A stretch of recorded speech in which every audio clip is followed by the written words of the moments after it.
మీ మోకాల నొప్పులకు ఎటువంటి సర్జరీ లేకుండా ఎపియాన్ పెయిన్ క్లినిక్ అందిస్తున్న అత్యాధునిక చికిత్స.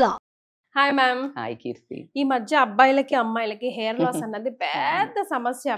చిన్న చిన్న పిల్లలకి లైక్ చిన్న ఇన్ ద సెన్స్ 12-13 టీనేజ్ పిల్లలకి కూడా హెయిర్ లాస్ అవుతుంది కదా. మంచి టిప్ అన్నిటికీ ముఖ్య కారణం అని చెప్పొచ్చు. ఒకటి పొల్యూషన్ ని మనం ఏం చేయలేం కాబట్టి స్ట్రెస్ రా బాబు. Stress is so much. అవసరం ఉన్నదానికి అనవసరం ఉన్నదానికి కూడా మనం ఆలోచన విధానం ఎక్కువైపోయింది. ఉన్నదానితో సంతృప్తి చెందకుండా చాలా ఎక్కువగా over thinking is a problem. ఉండేదానికంటే అది ఉండేది ఘోరంత అయితే కొండంత ఆలోచించి కొండంత దవ్వి ఎలకన పట్టినట్టు అక్కడ పోయి ఓ ఏమీ లేదా ఇలా అనుకుంటావేమో అని నేను అనుకుని నేను 2 నెలల నుంచి 4 నెలల నుంచి ఫీల్ అయిపోయి అట్లేం లేదని కథం అయిపోయప్ప ఈ లోపల దీనికి ఊడిపోద్ది, సగం ఊడిపోద్ది. సో అది ఒకటి. Lack of a good nutrition. అస్సలు న్యూట్రిటివ్ ఫుడ్ తింటున్నామా చెప్పండి? అసలు తినే ఫుడ్ లో దమ్మెక్కడిది మరి ఎక్కడికి వస్తుంది? సో అలా కాకుండా ఆయిలింగ్ కూడా తక్కువైపోయింది ఎవరమైనా కంపారిటివ్లీ. సో కొంచెం ఆయిలింగ్, దానికి ఆహారం అనేది స్పెషల్గా ఎట్లాగైతే లోపల నుంచి నువ్వు తీసుకునే ఆహారం ఎంత ఇంపార్టెంటో కొంచెం ఆయిలింగ్ కానీ, తర్వాత క్లీన్లీనెస్ లైక్ నువ్వు కోంబు పెట్టేది కానివ్వండి, మీ బెడ్షీట్స్ కానివ్వండి, మీ డ్రెస్సులు కానివ్వండి, తర్వాత షాంపూ చేసినప్పుడు క్లియర్గా కండిషనర్ పెట్టినప్పుడు క్లీన్ వాష్ అని కానివ్వండి. This all things matter. Fungal infection వస్తుంది చాలా మందికి, ఎందుకంటే కండిషనర్ పెడతాడు, కండిషనర్ని పూర్తి తరహాల రిన్స్ చెయ్యరు. సో అది ఫ్లేక్స్ ఉండిపోయి దాని తర్వాత అక్కడ ఇన్ఫెక్షన్ వస్తుంది, చెమట వస్తుంది కొంతమందికి ఎక్సర్సైజ్ చేశాక.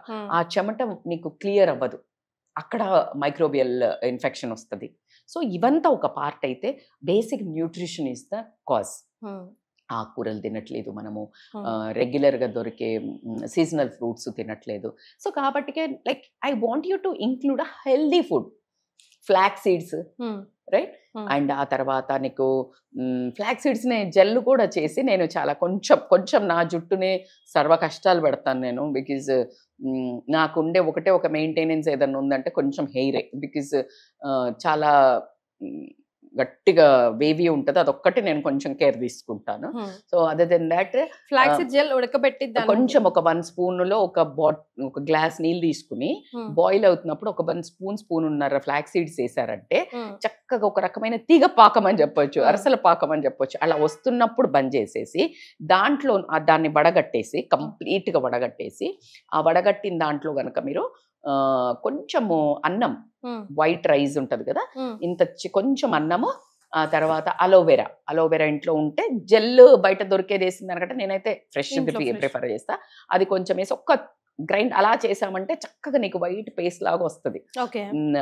అది తీసి నువ్వు కరెక్ట్ గా మంచిగా రాసుకుని స్కాల్ప్ కి హెయిర్ కి కూడా మంచి స్ట్రాండ్ ఇట్లా మొత్తం ఫస్ట్ స్కాల్ప్ కి పట్టించేసి లోపల నుంచి ఎక్కడైతే నీకు జుట్టు ఊసిపోతుంది కదా, ఇప్పుడు అందరికి అలోపేషియా అనేది వస్తుంది బాగా, ఆ పార్ట్ లో బాగా మసాజ్ చేసేసి దీన్ని మంచిగా లోపల నుంచి మసాజ్ చేసి గనక జస్ట్ ఒక 1 hour 45 minutes కానీ పెట్టుకొని చేస్తే మీ హెయిర్ స్మూత్ అవుతుంది. హెయిర్ రీగ్రోత్ మాత్రం 100% అవుతుందమ్మా. ప్రూవెన్. అవిసె గింజలు, అన్నము అండ్ అలోవెరా. అందులో కొంచెం ఒక 1 స్పూన్ 1/2 స్పూన్ ఆలివ్ ఆయిల్ కానీ, లేకపోతే కొబ్బరి నూనె కానీ, లేకపోతే క్యాస్టర్ ఆయిల్ కానీ, ఏదన్నా ఒకటి మిక్స్ చేసి పెట్టుకోండి. నేనైతే గ్యారంటీ ఇస్తాను. ఓకే.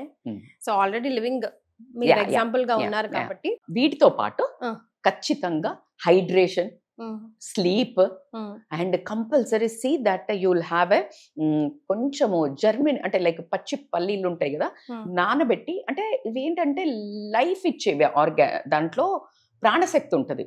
సో అప్పుడైతే అది తింటారో మనకి మళ్ళీ ప్రాణశక్తి కావాలి కదా న్యూ హెయిర్ జర్మినేట్ అవ్వాలంటే. సో ఇంకా కొంచెం యాక్టివ్ గా పనిచేస్తుంది. పచ్చి పల్లీలను నానబెట్టి 5-10 it's good for your health. At the same time hair and skin also. అట్లాగే లేకపోతే మొలకల గింజలు వారానికి ఒక 3 సార్లు, ఒక మంచి బాదాము, వాల్నట్ 2-3 ఎవ్రీ సింగిల్ డే, ఒక చిన్న బౌల్. ఇలా కనుక మీరు హెల్దీ ఫుడ్ ఇంక్లూడ్ చేసుకొని ఆయిల్ ఫుడ్ రెడ్యూస్ చేస్తే ఇమ్మెన్స్ రిజల్ట్స్ ఉంటాయి. ఇట్ ఆటోమేటికల్లీ షైన్ అవుతుంది హెయిర్, స్కిన్ కి. ఇది అందుకేనా కదా ఒక బాడీలోకి మంచిది వెళ్ళిందంటే అది mind, body, soul, skin, hair అన్నిట్లో అవంతా బాగుంటే నీ రిలేషన్షిప్ చూడండి ఎంత రిఫ్లెక్షన్ ఉంటుందో. So 1:all. So this is my formula. Yes. So try చేసి చూడండి, మీకు ఎలా అనిపించిందో కమెంట్ చేయండి. Thank you ma'am. Thank you Keerthi.